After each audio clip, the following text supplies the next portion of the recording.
As a Floridian, all I can say is this weather is nothing. I can handle this in December. I thought you all were going to give us a little more. You know, my kids, first grade, kindergarten, and pre-K3 had never seen snow at being native Floridians until recently. So they saw a little bit in Iowa, but we got to be before Christmas in New Hampshire. We had some pretty good amount on the powder on the ground, and they built their first big snowman here in New Hampshire. So those are great pictures for us. They said they like the snow better than the beach, and I said, does that mean you don't want to live in Florida anymore? They're like, no, we want the snow in Florida. I was like, it doesn't work that way, kids. You got to choose north or south with doing that. I want to thank Thomas Massey for being here and for...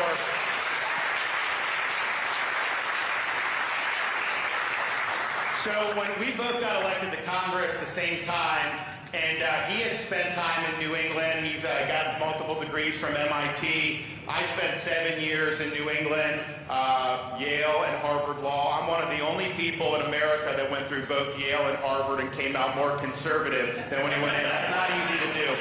But we kind of, we hit it off, and but he's a unique guy. Because this is 2013, so back then, like, a Tesla was like a huge novelty. He drove a Tesla, and there weren't that many Teslas on the road, but what made his even more unique is his license plate on his Tesla was Kentucky Coal. So I don't know very many people that have that, and he was able to do it. Now you'll notice, he didn't mention it, but he's got something on his jacket, which is, he created this, so this guy's an MIT guy. He created a national debt clock that you can wear on your jacket pocket. And so it shows the national debt going up more and more and more. And so he gave me one, so he was out with us before Christmas, and he gave me one. So now I have one, and he's got instruction manual for it, USB cord to charge it, all this other stuff. And I didn't wear it today because part of it, I told them earlier, I said, you know, I appreciate that, and it's good, but you know, you should do a Florida debt clock, because our debt is going down in the state of Florida. Imagine that.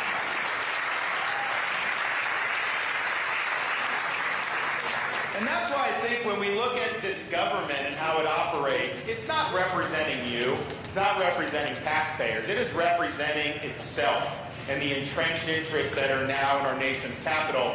5 of the 8 wealthiest counties in this country are suburbs of Washington, D.C. How did that happen? Are they producing all kinds of good stuff? No, it's all because of government and how government's being used. And I look to compare that to, say, the state of Florida. Do you think our government is too big? Of course it's too big nationally. Florida's the proof of that. Our state has millions more people than New York now, which is our closest state to us population-wise. Yet our budget is half the size of New York's budget. We have the lowest per capita state employees in the country to population. And yet, with all that being said, people that come to Florida and move from New York will tell me, you guys have better roads, better services, better education. So how are we able to do that with half the budget and with the lowest bureaucratic footprint per capita in the United States? We're able to do it because most of what government does is not necessary. This bureaucracy is not necessary for your well-being, the size that it is. And so I'm running for president because I want to do something about that. I want to reduce the size of the bureaucracy.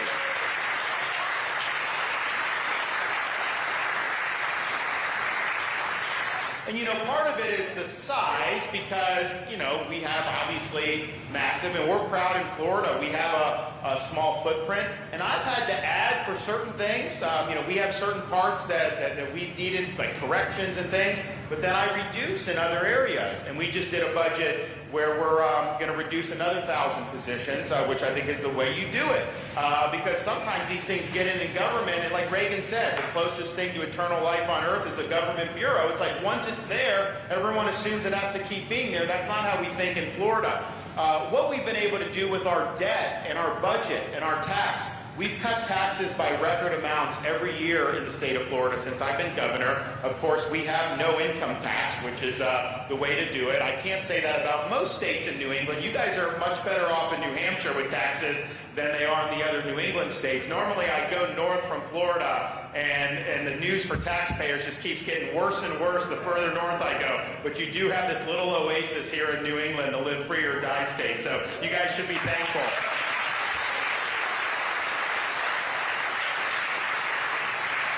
But we've cut taxes every year, and yet we've run big budget surpluses. Our economy has grown more than any other large state. Our incomes in Florida, one of the few places, are actually moving higher than the prices that have been increasing because of the national inflation. And yet we've been able to do all that by cutting taxes, build the economy, and we've paid down almost 25% of our state's total debt just since I've been governor starting January 2019. So that's how it's done. That's what we need in Washington, D.C. Thomas mentioned the whole COVID stuff, and I remember when he was going through that, because the hysteria when COVID started for those first few months was unlike anything that I've ever seen in this country, and it caused, I think, a lot of people to lose a lot of the common sense that's supposed to guide us. I think they let fear dictate policy, and that's not the way you want to do it. So when he stood up against that piece of legislation, the CARES Act, the fact that anyone dissented at that time was like a huge thing. No one was willing to do it. In fact, if you would have put something out on social media saying, you know what, we shouldn't lock the country down, or we shouldn't do this, they would censor you on social media. They didn't want to have a debate about it. And so for him to do that, he faced more blowback than I think any individual congressman has faced, certainly since I've been watching in the last 10 years. And so the fact that he was been able to do it, to me, that is courage, and that's something that we should expect of all the people we elect, but we see it in so few of them. And so he deserves a lot of credit for being willing to do that, but he deserves even more credit because when he stood up to protest what was going on, he predicted everything that ended up happening that has put us in the mess that we are. He predicted the inflation. He predicted that paying people not to work would cause disruptions in the labor market. He predicted that the money would allow these blue states to do these perpetual lockdowns and keep kids out of school and doing all that. So he was right on that. And the fact that Donald Trump called him and yelled at him, well, I got news for you. Thomas was right to oppose that, and Donald Trump was wrong to sign that bill. That was a mistake, and his lockdowns were a mistake. And I don't think Donald Trump is willing to come and answer. We're going to answer a lot of questions. Thomas will answer some too. He's not willing to answer questions from voters. He's not willing to debate issues. I've already committed to do 2 debates in New Hampshire in January. I'm happy to do that. I'm happy to show up and make the case. He's not willing to do that, and I think it's, he should have to answer questions. Do you admit it was a mistake to shut down the country, looking back? Do you admit that the CARES Act and all the trillions that we've added to the debt, do you admit that was a mistake? Do you admit elevating Dr. Fauci to the de facto presidency was a mistake? Do you admit it was a mistake not to fire Fauci? Do you admit any of this stuff that was done during that period was a mistake? Because he said he did everything right in these interviews, and I don't think that stands up to scrutiny. So he owes it to you to answer those questions. If he's not willing to do that, that does not speak well. So Thomas was right about that, and I'm glad to have been one of the few voices that was offering him any support. Because I can tell you, I wasn't getting much support in Florida during those years either. But now looking back, even Gavin Newsom, who I debated the other week on Fox, he was trying to say California was open while Florida was not. Are you kidding me? That shows you we were right and we won this argument. But I think it's important that we have a president that's going to go up there and bring accountability to the folks that were involved in perpetuating these bad policies. CDC, NIH, FDA, all these agencies failed the American people. They did destruction to this society with the kids who were locked out of school, kids who were forced to have to wear masks for 8 hours a day, the businesses that never recovered, and yet we're just supposed to shrug our shoulders and act like none of that ever happened? Not on my watch. You're going to see a new sheriff in town, and you are going to see a reckoning be brought to the agencies that failed this country.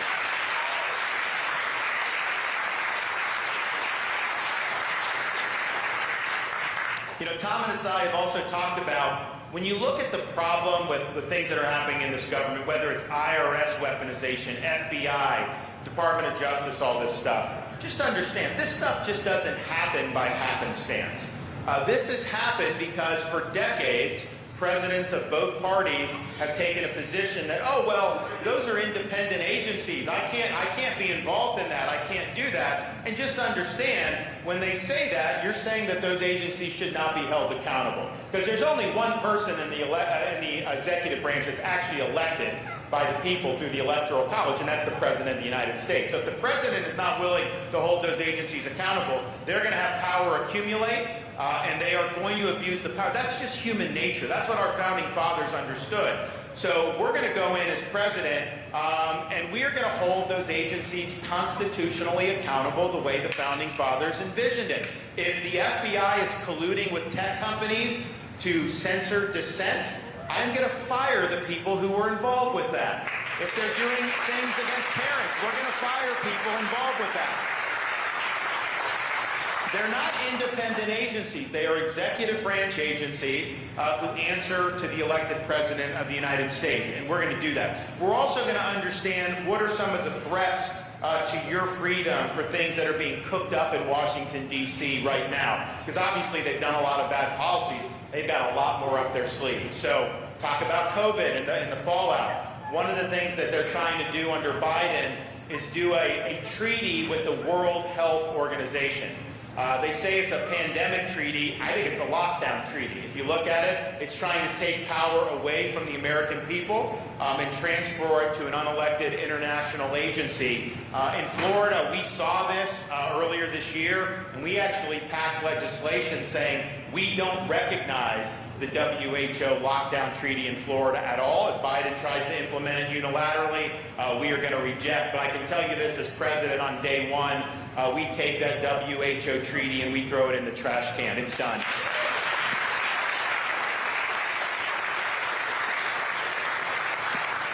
The other issue that I think is on the horizon that doesn't get talked about as much, but I think is a big threat to freedom, is the imposition of what they call a central bank digital currency. Does anyone know this? Have you guys heard of the CBDC? So it's something where ultimately they want to go to a cashless society. They want to eliminate cryptocurrency, and they want all the transactions to be done under this digital dollar that's implemented by the Federal Reserve. And one, I don't think the Federal Reserve has the authority to impose this. I think Congress probably could enact it if they wanted to. I don't know that they would do that. If they did, when I'm president, I would, of course, veto that. But I think they're trying to do it unilaterally. And the question is why would they want to be doing this? Are they just doing this because they want to make the world a better place? Are they doing it because they think they're trying to be nice to you as citizens? No, they're doing it because it's an opportunity for them to expand their power and wield that against people and to shape behavior. So and they're even talking about it at places like the World Economic Forum about how it would allow them to circumscribe what they consider undesirable purchases. So what are the elites going to consider to be undesirable purchases? They're going to be considering things like get too much gasoline, ammunition, all the things they don't like is what they would do. And so we saw this. We saw the Fed making noise about it. So in Florida, I signed legislation saying we're not recognizing any Fed-imposed CBDC in the state of Florida. I think some other states have followed suit. And people were criticizing me in the media. Oh, this is a conspiracy theory. The governor is saying that power is going to be abused. Look, there's sometimes government will do things where it's cloaked in benevolence, but it's really dangerous under the surface, kind of like a wolf in sheep's clothing. Central bank digital currency is not that. It is a wolf showing up as a wolf. They want to take away financial privacy, and they want to be able to take away your financial freedom. There's no other reason to try to do this unless they're doing that. And so we're not going to let that happen. On day one, we will make sure as president that we nix the whole idea of a central bank digital currency. It'll be done January 20th, 2025. Don't worry about that.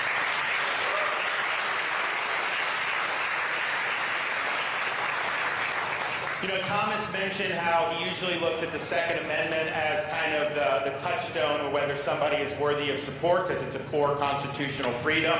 And I think if you didn't have the COVID thing, I think I would be the guy he would point to in this presidential race on that issue as well, because, you know, you look at what both Trump and Biden have done. They are trying to do gun control through the bureaucracy, through bureaucratic regulation. Now, you can argue about what policy you want, but the idea that the American people's representatives don't have to vote on it, that a bureaucracy can just issue a rule and make 1 million people felons because they don't like some accoutrement, that is not constitutional. That is wrong. We will not allow that to happen when I'm president. We will defend people's Second Amendment rights. Live free or die. That is going to be the mantra of us when it comes to your constitutional freedom. So you can take the Second Amendment to the bank, and I know I'll have him in Congress holding down the fort for us there as well. It's very, very important.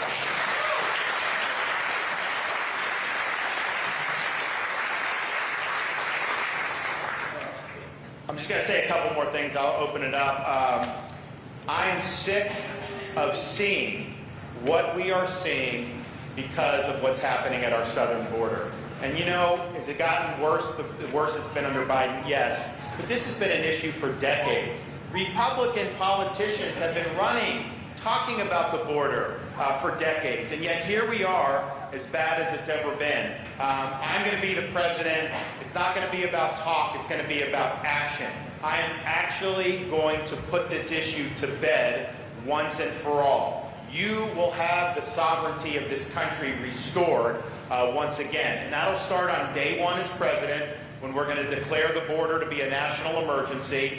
I'm going to mobilize all available resources, including the military, to be on the southern border. And if we need help up here, too, because we understand this is an issue. Although I think if you take care of the southern border, I think it will help up here, too. I just think there's so many people that are being attracted because they know they can do it.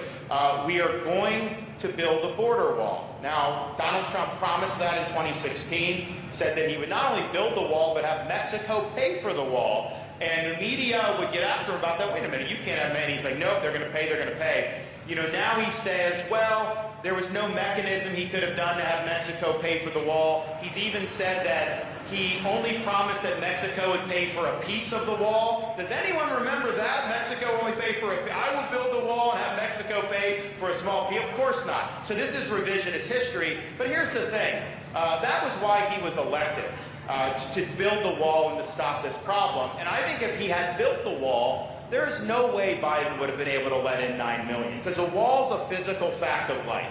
A wall is there, and a wall matters. So we're going to do it. The way you have Mexico pay for it is they're not just going to hand over money. Of course not. What you do is you charge fees on the remittances that workers send to foreign countries. Mexico, Central America, all around the world, billions and billions of dollars that will go right into constructing the wall. So we're going to get that done. But here's what you have to do. You've had 8 million people come. A lot of them have come from countries that are hostile to us. China, Iran, Russia, you name it, people have come through the southern border. I am not just going to impose those burdens on communities across the country. I'm going to send those people back to the countries that they came from. And if you're not willing to do that, you're never going to solve this problem.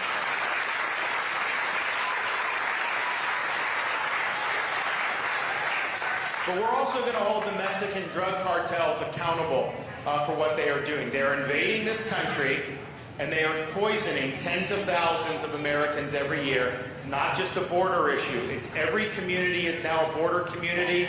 Every single community in this country is seeing deaths as a result of fentanyl. And it's not something that is because people are exclusively for people that are somehow addicted to drugs. You have a lot of young people, college students, that take a pill thinking it's something else. If it's laced with fentanyl, it can poison them to death, and then they die. right on the spot. And that's impacting families in Florida. I know it's impacting families in New Hampshire. And the people in D.C., they don't care. They're just shrugging their shoulders. They don't mind all that's happening. Well, I care about this. I'm not going to just sit there as President of the United States and let these criminal organizations kill our people. So we not only have a right to respond, we have a duty to respond, and we are going to treat them like the foreign terrorist organizations that they are. So we'll end that problem.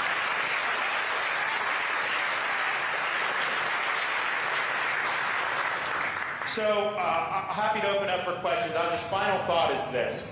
I'm running for president because I think we're in jeopardy of being the first generation of Americans to leave to our kids and grandkids an America less prosperous and less free than the one we've inherited. And if we do that, we'd be breaking faith with every generation of Americans from the founding of this country to the present who always worked hard and sacrificed so that future generations would have an opportunity to live in freedom. Freedom, President Reagan said, is one generation away from extinction. It's not passed along in the bloodstream.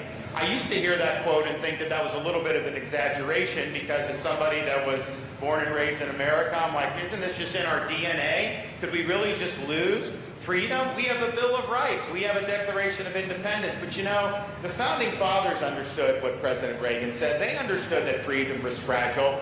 When they went to Philadelphia to create the Constitution in 1787, the delegates came having studied the history of every republic and the history of mankind because they wanted to draw lessons from those experiences. And there was really only one thing that all those republics had in common, and it was this. Every one of them had failed.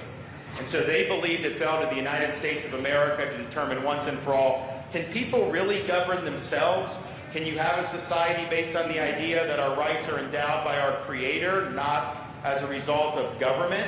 Can we live under a rule of law rather than the whim of individual rulers? Or was mankind forever destined to live under various forms of despotism? And they fully expected that this country would decide that question once and for all. But they knew that their handiwork at that convention, that was just the ticket to the dance. That didn't ultimately ensure the success. That just gave America a chance to be successful. When Benjamin Franklin walked out of the convention, he was asked, did you give us a republic or a monarchy? His answer was a republic if you can keep it. They understood you could have the best Constitution in the world, you could have the best Declaration of Independence in the world. These things do not run on autopilot. They require every generation of Americans to step up and defend freedom when it's at risk, and sometimes put on a uniform, risk your life, and even give the last full measure of devotion for service to this country. Now, we're not called upon to make sacrifices of that nature here in this political season, but what we are called upon to do is to preserve what George Washington called the sacred fire of liberty. This was a fire that burned in Independence Hall in 1776 when 56 men pledged their lives, their fortunes, and their sacred honor to establish a new nation conceived in liberty. It's a fire that burned at a cemetery in Gettysburg, Pennsylvania, when our nation's first Republican president pledged this nation to a new birth of freedom. It's a fire that burned on the shores of Normandy, France, when a merry band of brothers stormed Normandy, defeated the Nazis, and preserved liberty throughout the world. It's a fire that burned at the foot of the Berlin Wall in 1987, when a resolute Republican president stood in front of that wall and said, Mr. Gorbachev, tear down this wall, and led to the dissolution of the Soviet Union. This is our task, to carry that torch and to preserve this sacred fire of liberty. It's not a responsibility I shy away from. It's a responsibility that I welcome. If it's not us now, who's going to do it? If now's not the time, when are we going to step up and get this job done? As the candidate of the party, I'll be able to win a victory up and down the ballot, just like we did in Florida, winning the biggest victory that anybody's been able to win in the history of our state for a Republican running for governor. But more importantly than that, I'll be a leader that you can be proud of. I don't view the presidency as the people serving the president. It's the president serving the people. You're a servant, not a ruler. That's how I'll conduct myself. And finally, as the president, I'm not just making idle promises. We're going to deliver on everything that I'm talking about. And I promise you this, I will not let you down. Thank you. God bless. Let's take some questions. Thank you. Thank you. Thank you, thank you. All right. Who do we got? What do we got? Anybody got any questions? Yes.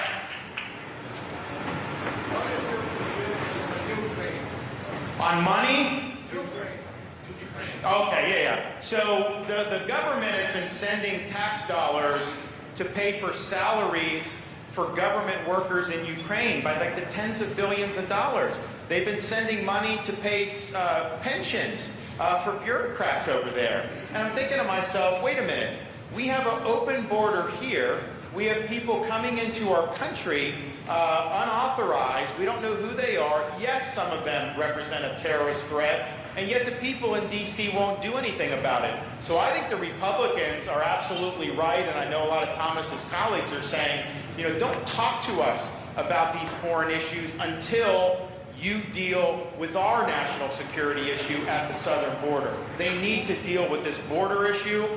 They need to deal with putting the American people first. Now, in terms of the overall Europe and how our national security footprint is, European NATO allies need to do their fair share of defense. We can't provide blanket security for the entire world. I think our biggest threat to our national security is the rise of China. We're not adequately resourced in that part of the world. We're going to do something about it.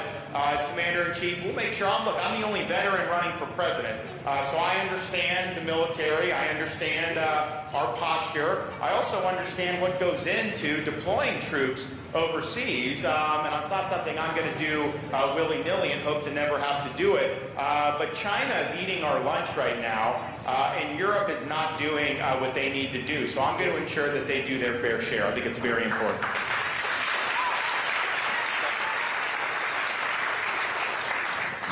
Thank you. It's been said that those who don't remember history are doomed to repeat it.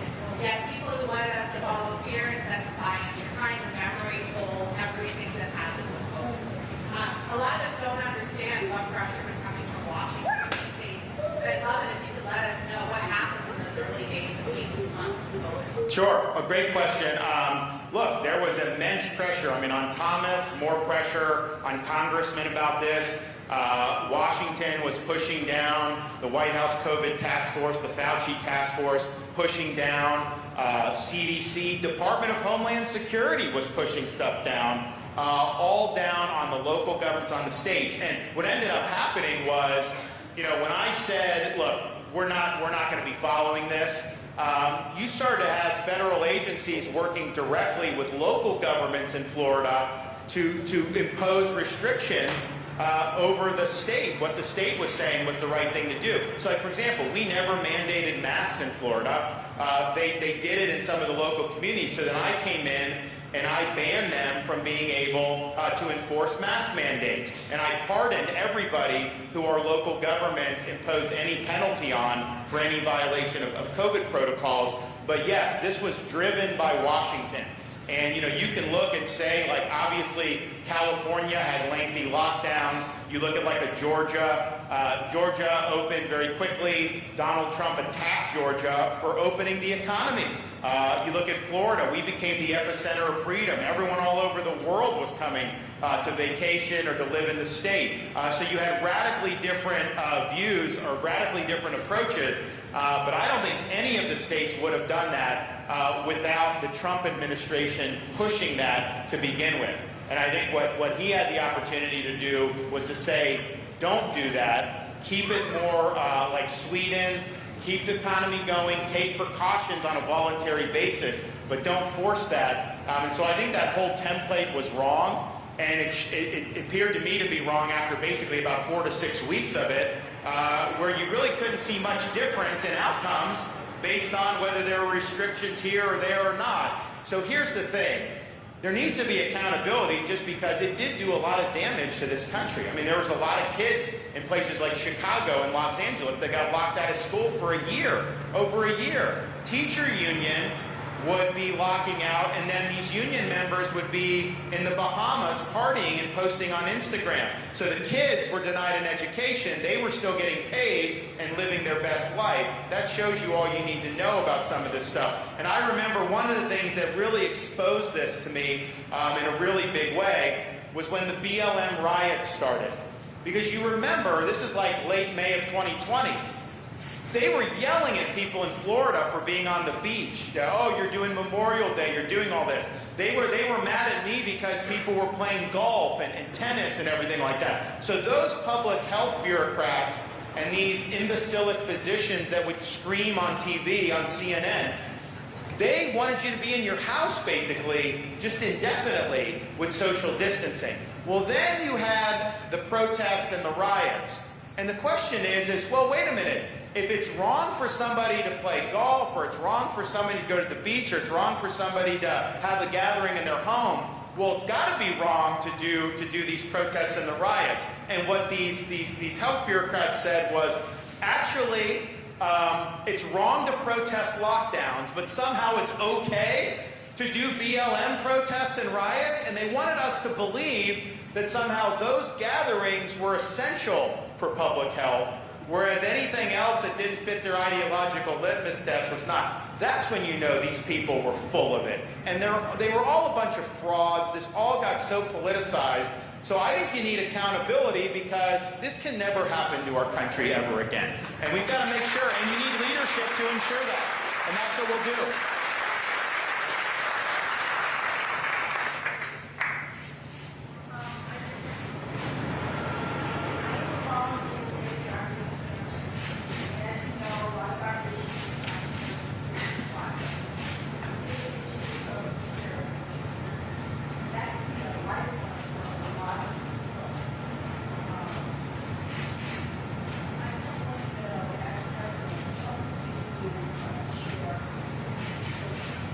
And what's your name? Mary?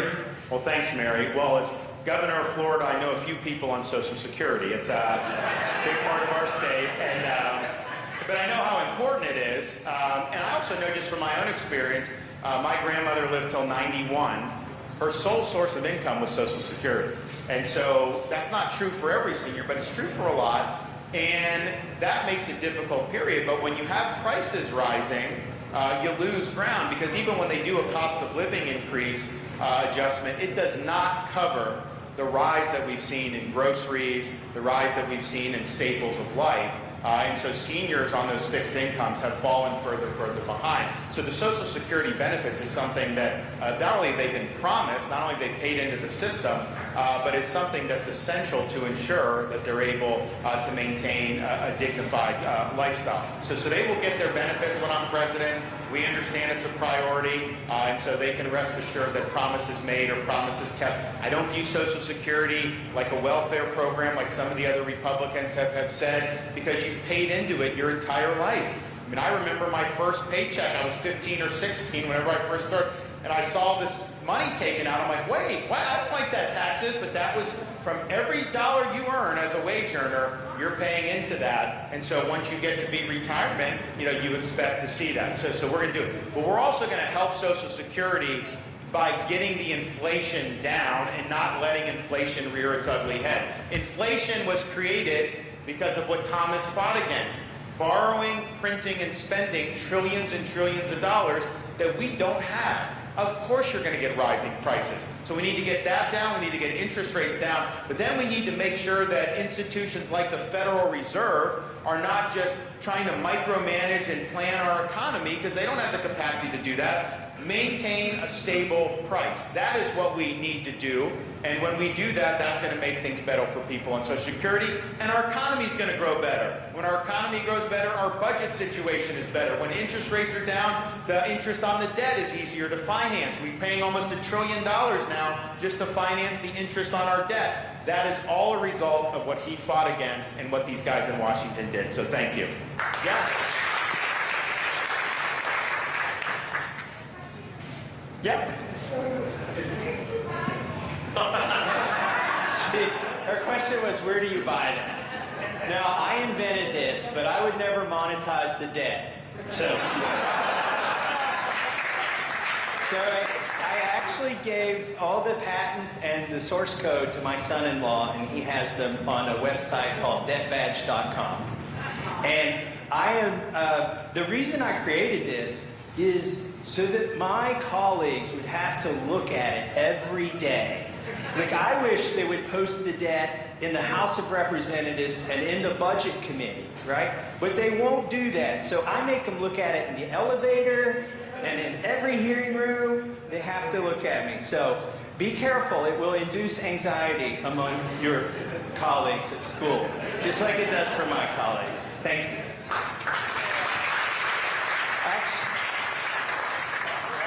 Actually, and if you give me your address, I'll send you one for free.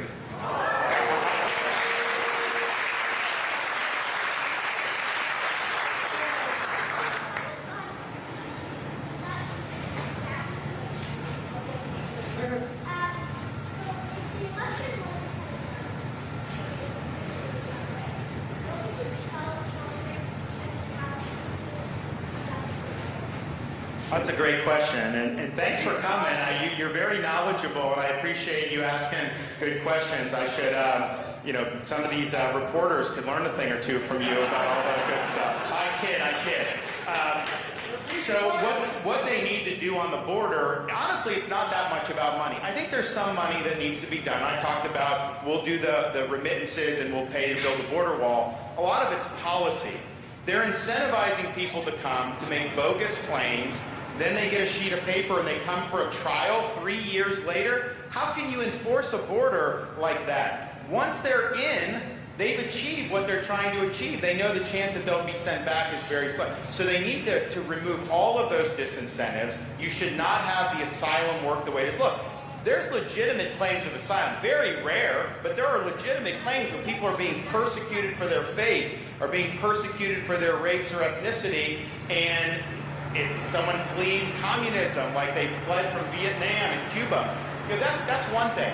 But this is being abused to be basically anyone that wants to come to America is just claiming this without a justification. So they need to change that. We also need to overhaul how we do immigration. This idea of chain migration does not serve this country well. Look, I'm a veteran. I know a lot of veterans who marry foreign spouses. Of course you bring in a foreign spouse and direct, but to bring in cousins and all this other stuff, that's not based on merit, and I would say the immigration should be based on merit. And then the whole idea of if you come to this country illegally and then have a child that somehow that's a birthright citizenship, I don't think that's what the 14th Amendment was meant to do.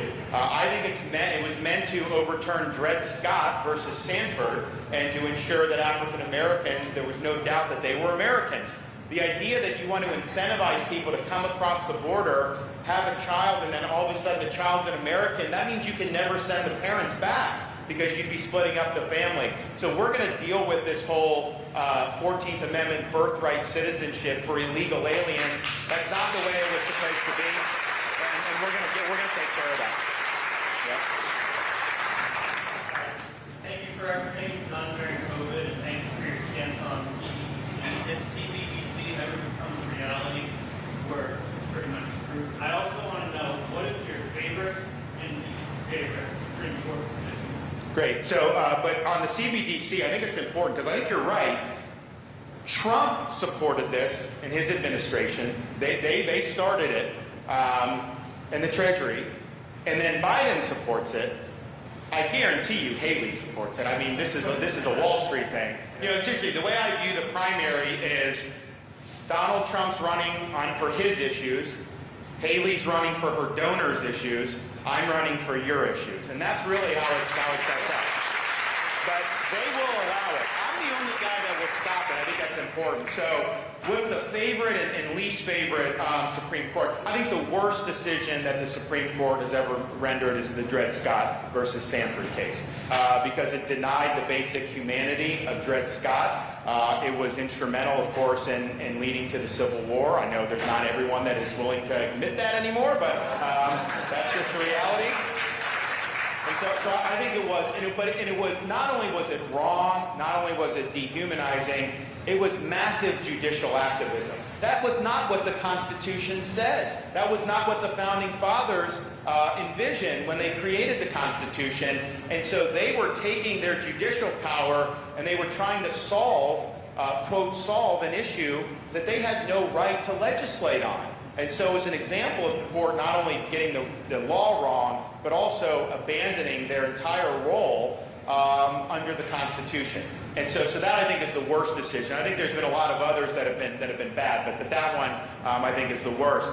What's the best Supreme Court decision ever? I don't know what the best would be. I mean, I think that there's a number that have been good. Certainly in recent years, I know the Heller decision, which finally applied the Second Amendment to the states and said, yes, it's not a bastard amendment. All the amendments apply, and so you'll do that. I think if you look at Justice Scalia's dissent, in this case Morrison versus Olson, it was about this independent counsel statute, but if you read that dissent, you'll learn a lot about the proper structure of this Constitution.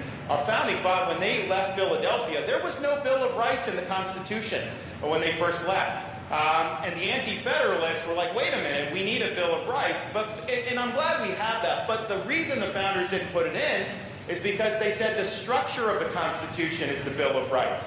That they've divided power amongst different branches of government, that you have branches checking and balancing each other in ways that you wouldn't have an accumulation of power. His dissent in that case articulates that, I think, in a way that he was ridiculed at the time, because I think it was an 8-1 decision. Now everyone looks back and says, he got it 100% right. So it's good. But I think just before, I think on the court, looking forward, who are you going to appoint to be justices on the court? Because I think this is very important. Donald Trump basically said he's going to rely on other people to give him lists, and he'll pick a name off a list. Look, that's fine, but I think you've got to bring to the table an understanding of the proper role of the court in a constitutional system.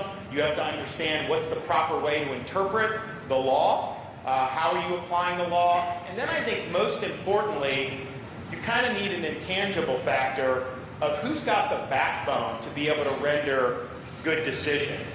And the reason why someone like Clarence Thomas is one of my heroes is because he will do what he thinks is right regardless of the blowback. He doesn't care what the media says about him. He doesn't care what law professors say about him. He doesn't care what lawyers say.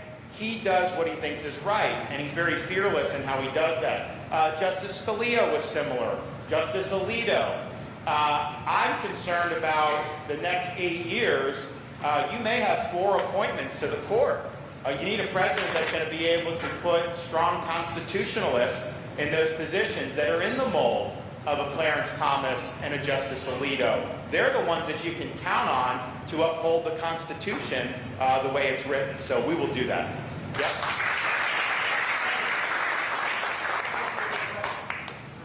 Israel made it pretty clear that they're not blocking So I think Israel has every right. The question's about the Israel-Hamas conflict. Israel has every right to defend itself and defend its people. And when you have a terrorist group like Hamas that is dedicated to creating a second Holocaust, I think that they would be foolish not to want to end that problem once and for all. I think Hamas could end it by an unconditional surrender. I don't think that they're going to do it. So I think our role as Israel being an ally is not that this is our fight, but that we should stand behind them in public and private so that they're able to do what they think to protect their people. To be putting babies in ovens, to be brutally raping and murdering women, to be doing what they did to senior citizens, this is completely barbaric conduct. This was a new depth of depravity, even more animalistic than what ISIS used to do. You're just going to say that they can just be right on your border? Because I think about it from like America's perspective. If someone was firing missiles from the Bahamas into like Fort Lauderdale, we would never accept that. We would flatten anything that happened. It would be done. Like literally within 12 hours, it'd be done. We would never, ever demand that our citizens lived under that type of threat. And that's not even talking about the intrusion and the invasion and the terrorist attacks. So they've had to live under these circumstances. But here's the thing. Let's just be honest about what has happened in terms of the history. Because I look at these college campuses, and you have students that are protesting in favor of Hamas terrorists. And I'm thinking to myself, what would possess you to do this? And I think some of these people, I think maybe some are just really bad apples. I think a lot of them are just ignorant. A lot of them think that this is somehow the cool thing to do. And I kind of get it's sad, but I watch, they say Israel's a colonial power. Really? If you open up a Bible, you go back thousands of years, those were Jewish lands. They're the ones that got displaced from people coming in over many years. They were displaced. They came back and settled in the Holy Land with starting in the late 1800s. There was the movement to have a Jewish state. And then what happened after World War II, the UN created a partition plan, a Jewish state and an Arab state. Israel accepted the partition plan. The Arabs rejected it. And they invaded Israel, and they were trying to kill the Jewish state in its crib. Israel won that war. Israel fended off in a preemptive attack in 67, Yom Kippur War in 73, all these intifadas. So throughout this whole time, Palestinian Arabs have not been seeking their own state. They've been seeking the destruction of the Jewish state. And that is just the fact of what we're talking about here. Israel's been willing to make concessions throughout many, many decades. But the reality is, how do you have that situation when the other side doesn't accept your right to exist as a Jewish state? So I think they have a right to defend their people, and I think they have a right to avoid a second Holocaust. Yeah?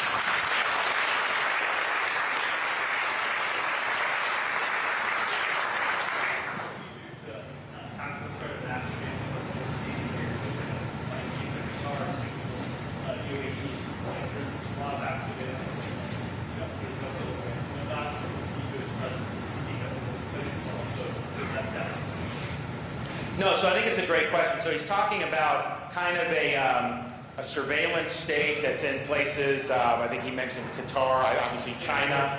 Yeah, and here's the thing. So like, it looked like a place like China, because they're the most influential, and I think they want to export this to as many places around the world as possible. So they do have massive surveillance, but then what they also have is these things called social credit scores and a social credit system. And what they want, and they're actually trying to do something similar in the United States with things like ESG and some of these things.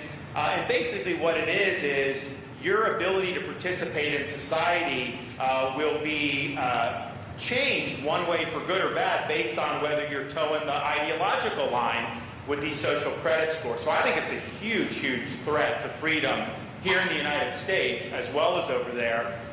Do people know, have you guys heard of ESG, environment, social governance? So basically what it is this is being done through businesses, large corporations, BlackRock, Wall Street banks, other types of companies, Disney. And what they're trying to do is impose a social agenda through business. So don't even bother winning elections. Don't even bother having to get things through the legislature. Crack down on fossil fuels. Crack down on Second Amendment. Do all that by basically limiting financing or judging people based on social credit. So they're trying to do ESG scores. Now in Florida, we nixed that. We said no. So if you're going to do a bond rating for like a municipal government, you do it based on economic factors. You don't do an ESG factor. So when we passed that, Texas did as well. S&P said they're not going to go along with that. But I think the danger is that they're going to put those together. So if you want to apply for a loan, they want it to be where you're going to have these political factors going into how you do it. To me, that is a huge threat to freedom. So we've stopped it in Florida. We'll stop it nationally. But I think because of the amount of business these companies do overseas, if we're able to solve it here, that will impact what they do, I think, in a positive way in some of these other countries. On the other hand, if we let it come here, then things like China, they're going to be able to import more of that here, and it's going to be bad for liberty. Yes. The what? Energy policy. My energy policy is we're going to open up all of our energy for production. I want to be the dominant energy producer. You know, we have more energy in this country than any other country on earth. If you look at the Marcellus Shale, the Permian Basin, we have Bakken, we've got Alaska, we have all this stuff. And I want you to pay less for gas. I think that's important for consumers. If you have lower energy costs, that affects the entire economy. All the goods you pay for are influenced by energy costs, lower prices. It's also good for jobs, it's good for our industrial base, but it's good for our national security. We should never go hat in hand to Saudi Arabia, Venezuela, Russia, any of these countries and depend either directly or indirectly on them for energy. And not only that, when we're dominant in energy, that's bad for China, Russia, Iran, and Venezuela. So I think it's a no-brainer from that perspective. So we need to choose Midland over Moscow. We need to choose the Marcellus over the Mullahs, and we need to choose Bakken over Beijing. And I will make sure that that happens, and we'll open it up on day one. We're also going to reverse Biden's electric vehicle mandate. No mandates for electric vehicles.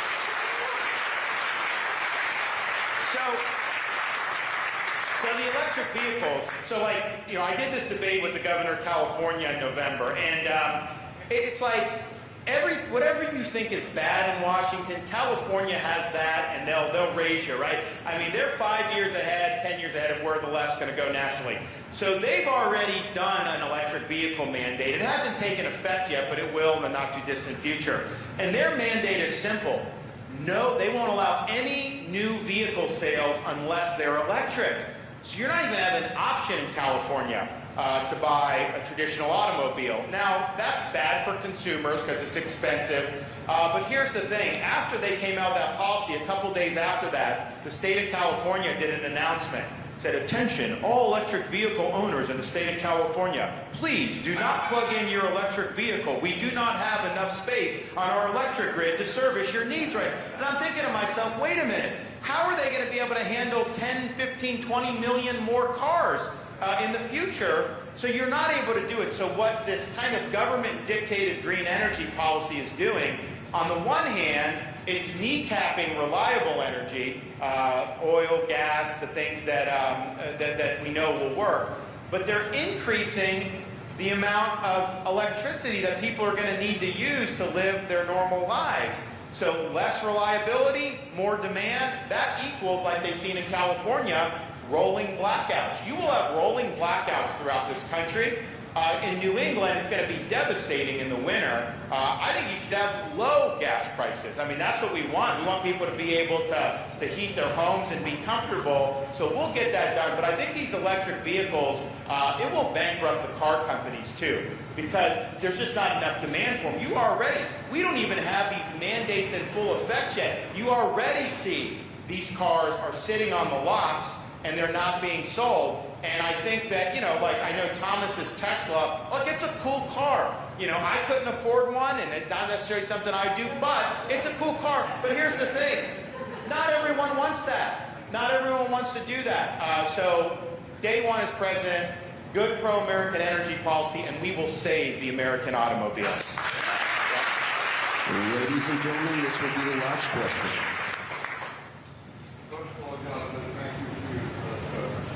Thank you for your service.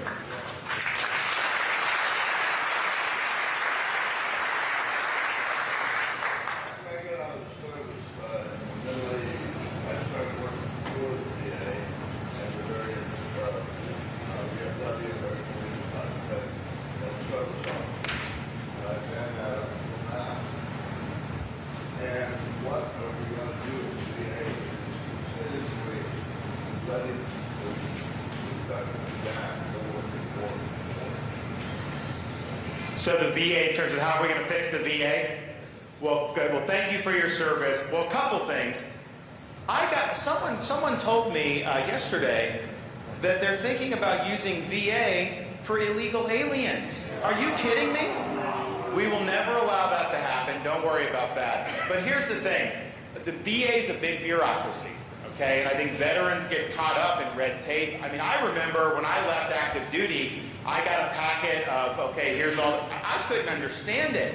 It's very difficult. I mean, and I think a lot of veterans just don't know where to go for help and services. So there's a couple things. One, we've had some people working in the VA who really let veterans down. I'm going to fire those people. We're not just going to let them shuffle them around to different parts of the VA. We're not going to do that. But the other thing we're going to do is just recognize that, the thing about this country, in spite of all the problems, you have a deep, I think, abiding appreciation for people that have served in uniform. And you see that in veterans groups that we have, in charities, in businesses, philanthropists, even individual volunteers.